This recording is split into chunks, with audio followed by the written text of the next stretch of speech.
देखिए अभी हम आपको कक्षा 10 के बायोलॉजी का महत्वपूर्ण ऑब्जेक्टिव को बताएंगे। यदि आप इस वीडियो को शुरू से आखिर तक देख लें तो आपको यह बढ़िया समझ में आ जाएगा कि आखिर वह बायोलॉजी का कौन सा प्रश्न है जो कई बार बोर्ड एग्जाम में पूछा गया है और आने वाले समय में भी आपसे पूछा जा सकता है। इसलिए इस वीडियो को शुरू से आखिर तक देखने का प्रयास करें ताकि महत्वपूर्ण ऑब्जेक्टिव को हम आपको आसानी से अच्छा समझा करके बता सकें। और यदि यह वीडियो आपको पसंद आएगा तो लाइक करने में संकोच मत कीजिएगा, क्योंकि हमें वीडियो बनाने में थोड़ा मेहनत करना पड़ता है और आपके एक एक लाइक से मेरा हौसला थोड़ा बुलंद होता है। खैर, अब ध्यान से इसके महत्वपूर्ण ऑब्जेक्टिव को देखिए। पहला प्रश्न है, पौधे में वाष्पोत्सर्जन किस भाग में होता है? पौधे में वाष्पोत्सर्जन पत्तों में होता है। किसमें होता है? पत्तों में। वाष्पोत्सर्जन होता क्या है? पेड़ पौधा से जल वाष्प बन करके निकलने की क्रिया को वाष्पोत्सर्जन कहते हैं।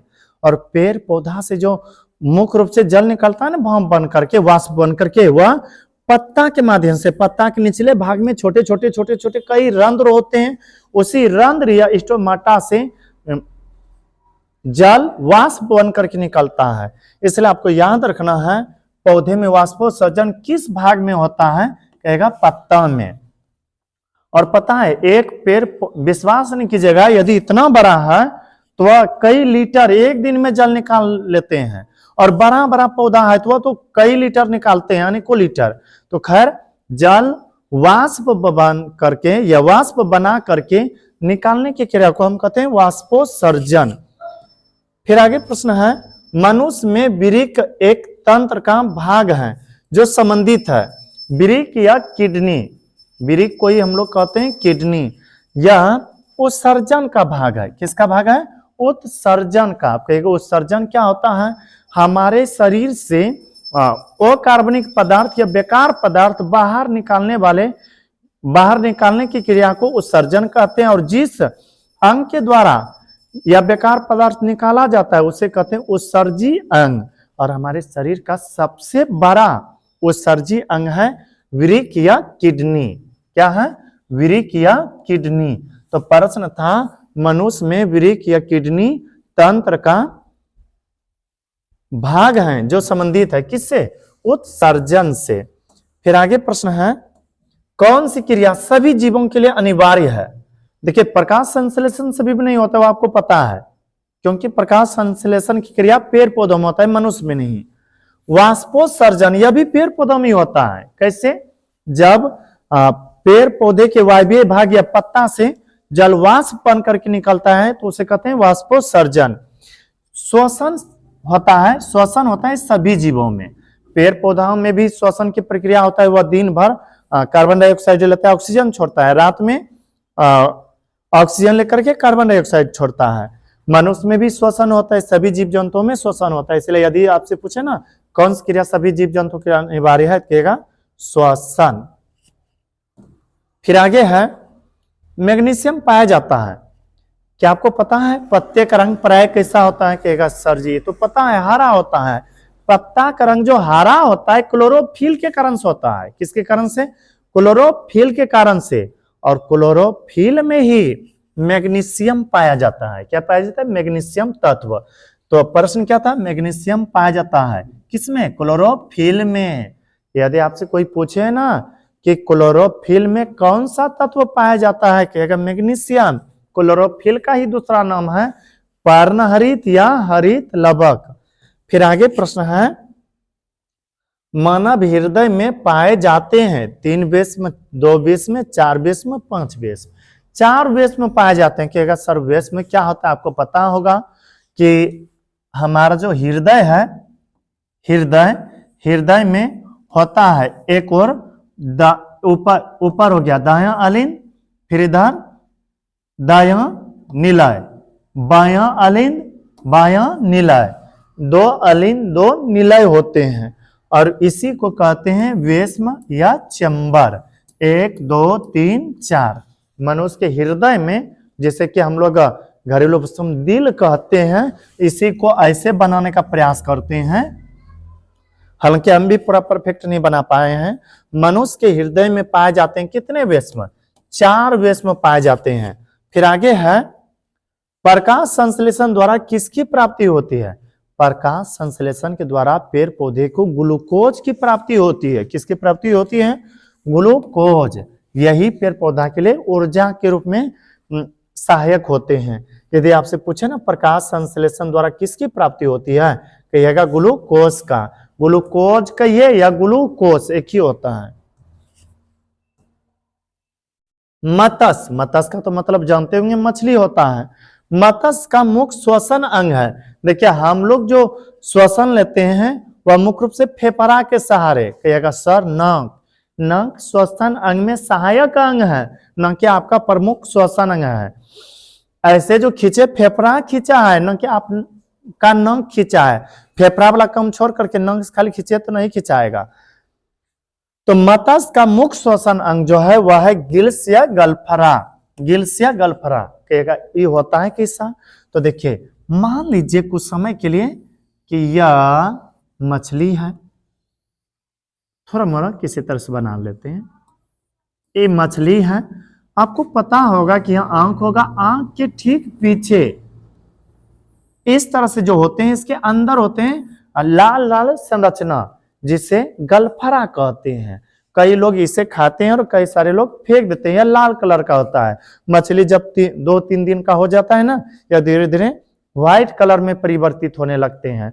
और जानकार जो मछली खरीदने वाले होते हैं वह इसी को ऐसे ऊपर जो होता है थैलीनुमा संरचना चपटा वाला, उसको फैला करके देखते हैं, नीचे दिखता है लाल लाल दिख रहा है, समझ लीजिए वो लगभग ताजा मछली है।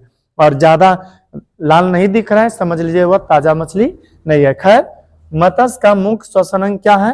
तो गिल्स या गलफरा है। क्लोरोफिल वर्णक का रंग होता है। क्लोरोफिल वर्णक का रंग कैसा होता है बताइए? क्लोरोफिल वर्णक कारण से पत्ता का रंग होता है कैसा? हरा। तो क्लोरोफिल का वर्णक का रंग कैसा होगा? हरा होगा। तो क्लोरोफिल वर्णक का रंग कैसा होता है? हरा। फिर आगे है कवक में पोषण की कौन सी विधि पाई जाती है? पता है ना कवक क्या होता है? जिसको आप घरेलू भाषा में छाता या मशरूम यह सब कहते हैं। गोबर पर भी होता है, सड़े गले हुए घास भूसों पर भी होता है। तो कवक में पोषण की कौन सी विधि पाई जाती है? कहेगा सर रुकिए, कवक तो सड़े गले पदार्थों पर निर्भर करते हैं। तो आप याद रख लीजिए, सड़े गले पदार्थों पर जो निर्भर रहता है उसे कहते हैं मृत जीवी। क्या कहते हैं? मृत जीवी। कवक में पोषण की कौन सी विधि पाई जाती है? मृत जीवी पाई जाती है। फिर आगे है निम्नलिखित में कौन उत्सर्जी अंग है? उत्सर्जी अंग उसे कहते हैं जो हमारे शरीर से बेकार पदार्थों को अलग करता है। अलग कौन करता है? विरिक करता है। विरिक अर्थात किडनी। पता है ना हमारे पास 2 किडनी है। एक किडनी यदि खराब भी हो जाए तो टेंशन लेने की जरूरत नहीं है, लेकिन जैसे वो किडनी खराब हो गया शेष पला तो फिर टेंशन ही टेंशन है। और टेंशन के चक्कर में पेंशन भी ठीक से नहीं तब उठा पाएंगे। तो निम्नलिखित में कौन उत्सर्जय अंग है? विरिक, जिसे हम किडनी कहते हैं। रक्त में आयरन की कमी से होने वाला एक रोग है। रक्त में आयरन अर्थात लोहा की कमी से एनीमिया रोग होता है। क्या होता है? एनीमिया रोग। अब कहेगा सर क्या रक्त में लोहा पाया जाता है? यस बोस, लोहा है, घर बनाने वाला नहीं। तब पालक के पत्ता से हम लोगों को लोहा सब प्राप्त होता है। बहुत सारे खाद्य पदार्थों से लोहा प्राप्त है। उस लोहा की बात कर रहे जो हमारे लिए लाभदायक है, समझे ना? तो रक्त में आयरन की कमी से होने वाला एक रोग कौन सा है? एनीमिया। फिर आगे है कुटपात किसमें पाया जाता है? कुटपात यह पाया जाता है अमीबा में। जैसे देखिए यह अमीबा है। अमीबा का तो आकार अनिश्चित होता है, आप किसी तरह से बना दीजिए अमीबा बन जाएगा। यहाँ पर जैसे भोजन देखेगा ना, अमीबा धड़ से कुटपात के माध्यम से पकड़ लेता है और कुटपात के ही सारे अंदर करता है भोजन। यदि आपसे पूछे कि कुटपात किसमें पाया जाता है तो कहेगा अमीबा में। अमीबा का आकार अनिश्चित होता है, यह मृदु जल में पाया जाता है। फिर आगे है प्रकृति में ऑक्सीजन का संतुलन कैसे बना रहता है? ऑक्सीजन का संतुलन, ऑक्सीजन लिए छोड़े CO2, हम ऑक्सीजन लेते हैं CO2 छोड़ते हैं, लेकिन CO2 को कभी ऑक्सीजन हम अपने हाथों से नहीं बना सकते हैं। तब कौन बनाता है पता है? पेड़ पौधा। किस प्रक्रिया के माध्यम से? प्रकाश संश्लेषण प्रक्रिया के माध्यम से। इसलिए आपको याद रखना है प्रकृति में ऑक्सीजन का संतुलन कैसे बना रहता है, प्रकाश संश्लेषण के माध्यम से। किसमें होते हैं, पेड़ पौधे में होते हैं, मुख्य रूप से हरे पेड़ पौधे में। स्टोमाटा पौधे के किस अंग में पाए जाते हैं, स्टोमाटा को ही कहते हैं रंध्र, और यह पत्ता के ऊपर नहीं बल्कि पत्ता के नीचे पाया जाता है। कहेगा सर पत्ता के ऊपर पाए या पत्ता के नीचे, हुआ तो पत्ता ही ना, यस बोस। इसलिए आप हमारे पत्तियों में, पत्तियों का मतलब पत्ताओं में। स्टोमाटा पौधे के किस अंग में पाए जाते हैं, पत्तियों में। फिर आगे प्रश्न है, स्वपोषी पोषण के लिए आवश्यक है। स्वपोषी, हम लोग परपोषी हैं। कहेगा सर कैसे, जो एक दूसरे पर निर्भर रहता है उसे कहते हैं परपोषी। अब कहेगा हम तो किसी पर निर्भर नहीं है, क्या लगता है कि ऐसे रहते हैं, हाथ में आ जाता है दाल भात सब्जी अपने, नहीं, बनाना पड़ता है, एक दूसरे से प्राप्त करना होता है। तो इसलिए हम कहते हैं कि हम लोग परपोषी हैं। लेकिन कभी पेड़ पौधा देखे हैं शॉपिंग करते हुए, किसी मार्केट में गया है पेड़ थैला लेकर के, बोरिया लेकर के सब्जी खरीदने, नहीं, वो तो एक जगह खड़े रहते हैं और भोजन प्राप्त कर लेते हैं। तो इसलिए प्रश्न यहाँ पर है जिसे स्वपोषी पोषण के लिए आवश्यक क्या है, तो स्वपोषी पोषण की क्रिया पेड़ पौधों में होता है, और पेड़ पौधे के लिए आवश्यक है क्लोरोफिल, जो कि पत्ता में मुख्य रूप से पाया जाता है, कार्बन डाइऑक्साइड, जल, सूर्य का प्रकाश। उपरोक्त सभी पेड़ पौधा जो भोजन बनाता है ना, उसके लिए आवश्यक होना चाहिए क्लोरोफिल, कार्बन डाइऑक्साइड तथा जल और सूर्य का प्रकाश। फिर आगे है, जठर ग्रंथियों कहाँ पाई जाती है। देखिए हमारे शरीर में आमाशय अर्थात पेट होते हैं, मुख से भोजन ग्रास नली में जाता है, ग्रास नली से पेट में जाता है, और पेट के ही दीवारों में छोटे छोटे महीन महीन महीन महीन ग्रंथियों पाए जाते हैं, जिसे कहते हैं जठर ग्रंथि। तो प्रश्न है जठर ग्रंथि कहाँ पाई जाती है, कहेगा आमाशय में, आमाशय को पेट कहते हैं। फिर आगे है, खुला परिसंचरण तंत्र किसमें पाया जाता है, तो ऑप्शन के अनुकूल मनुष्य, कॉकरोच, घोड़ा, ऊंट, इसमें होगा कॉकरोच। कहेगा कैसे, देखिए खुला परिसंचरण तंत्र का मतलब वह ऐसा तंत्र जिसमें कि खून जाने के लिए कोई नली उली नहीं होना चाहिए। हमारे शरीर में देखिए जो खून जा रहा है इसके लिए नली है, खून को पहुंचाने वाला है धमनी, और उधर से लाने वाला है सीरा, सीरा धमनी हमारे में हो गया। और जानवरों में भी पाया जाता है, घोड़ों में भी पाया जाता है खून की नली, घोड़ों में, मनुष्य में भी पाया जाता है, ऊंट में भी पाया जाता है, कॉकरोच में नहीं पाया जाता है। कॉकरोच को देखिएगा ऊपर से इस तरह से ढका होता है, इसको जैसे उखाड़िएगा ना तो हर एक जगह से ऐसा लगेगा उसका ब्लड निकल रहा है। तो कॉकरोच हो गया, सीप अर्थात घोंघा जिसे कहते हैं, सितवा कहते हैं, सीप हो गया, कॉकरोच हो गया, इस सब में खुला परिसंचरण तंत्र पाया जाता है। तो यदि आपसे पूछे ना खुला परिसंचरण तंत्र किसमें पाया जाता है, कॉकरोच में। फिर आगे है, प्रकाश संश्लेषण होता है, कब होता है, प्रकाश संश्लेषण किसमें होता है, पेड़ पौधे में। पेड़ पौधे में कब होता है, दिन में होता है। क्यों होता है दिन में, क्योंकि दिन में सूर्य का प्रकाश रहता है, रात में भी होता है पेड़ पौधे में प्रकाश संश्लेषण, यदि रात में उसको सूर्य का प्रकाश मिल गया होता। तो प्रश्न है, प्रकाश संश्लेषण होता है दिन में होता है, रात में क्या लगाते हैं जी, दिन में। प्रकाश संश्लेषण की क्रिया कब होता है, दिन में। क्यों, क्योंकि दिन में प्रकाश यानी सूर्य का प्रकाश उपस्थित रहता है, और ज्यादा पता है ना सुबह सुबह होता है, क्योंकि सुबह सुबह लाल प्रकाश इसको मिल जाता है पेड़ पौधे को। रक्त में हल्के पीले रंग के चिपचिपे द्रव होते, द्रव को कहते हैं, उसे कहते हैं प्लाज्मा। क्या कहते हैं, प्लाज्मा। पता है पदार्थ के मुख्य रूप से 3 अवस्था है, ठोस, द्रव, गैस, और पदार्थ की चौथी अवस्था है प्लाज्मा।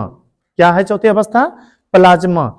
तो आप कभी कभी देखिएगा जख्म जब होगा इसके ऊपर हल्का हल्का लगेगा चिपचिपात द्रव है, वही है प्लाज्मा, जो कि एक तरह से ठोस का चौथा अवस्था है। रक्त में हल्के पीले रंग के चिपचिपे द्रव होते हैं, उसे क्या कहते हैं, प्लाज्मा कहते हैं।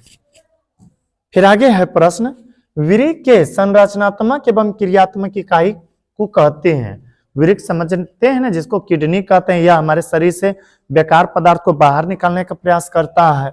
तो यह जो बना होता है छोटे छोटे अनेकों नेफ्रॉन से, तो इसलिए यहाँ पर प्रश्न जैसे था उसका उत्तर होगा नेफ्रॉन।